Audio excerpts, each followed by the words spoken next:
The question is gold. Atomic radius is 0.144 nanometer. Crystallizes in a face-centered unit cell. What is the length of side of the cell? So the given information is atomic radius is equal to 0.144 nanometer. It is a face-centered unit cell.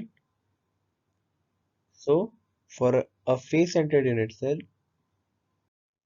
relation between the side length and the radius is given by A is equal to 2 root 2 R.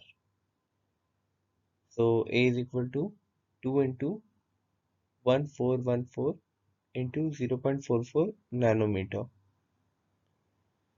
So here must be a point 1.414 because the value of root 2 is 1.414. The value of A is equal to 0.407 nanometer. The length of the side of the cell is 0.407.